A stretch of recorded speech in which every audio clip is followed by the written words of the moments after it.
don't want the city to bust you up, you always need plans. If you're gonna run the risk and do it without permits, that's on you. But like tile doesn't require permits. Paint doesn't require permits. Baseboards don't require permits. Once you're doing plumbing, electrical, or anything structural or roof, it requires permits. The one across the street from me, I think they bought the lot for right around 500, something like that. So that lines up with that. Yeah, because you want it to be about 25% of what you could sell it for. So if I could sell it for $2 million between two townhouses, $1 million each, I don't want to pay more than about 25% for the land, 500 grand. So I paid $490 for this, so I'm right in line.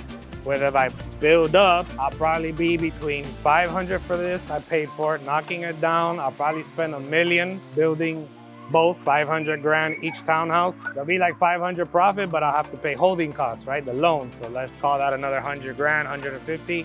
So I'll make like 300 grand on the construction maybe.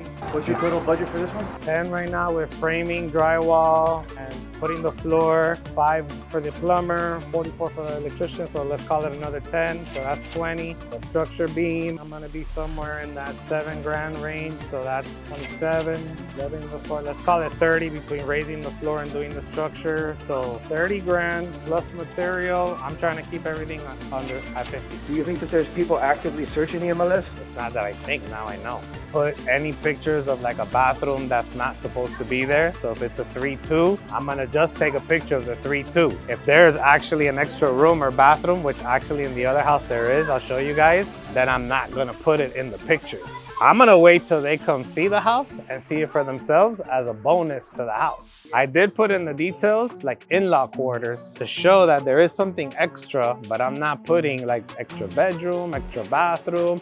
I'm not putting fully renovated. Like, I'm gonna let the pictures speak for themselves. If someone's interested in a house in this area, they're just gonna come see it most of the time. I may miss the person that's specifically looking for a 4-3 because I put 3-2 in-law quarters and they're not gonna read that in the details. They're just filtering 4-3.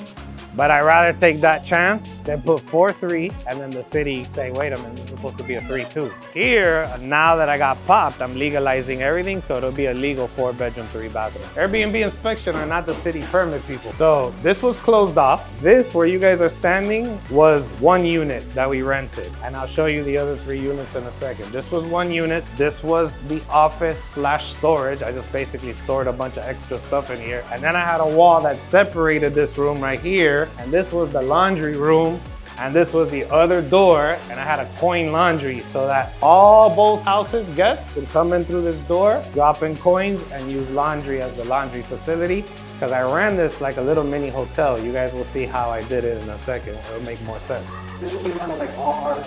100%. So like, you know, it could either be a big living room or you could do dining room area here, kitchen over here. So what I'll have to do is I now have to throw mesh, call for inspection, which the mesh is the prep for pouring concrete. They'll make sure that it's got the proper wiring under there. They'll pass my inspection and then they'll be able to allow me to pour the concrete. Then I'll pour the concrete in here, call for another inspection, and then pass.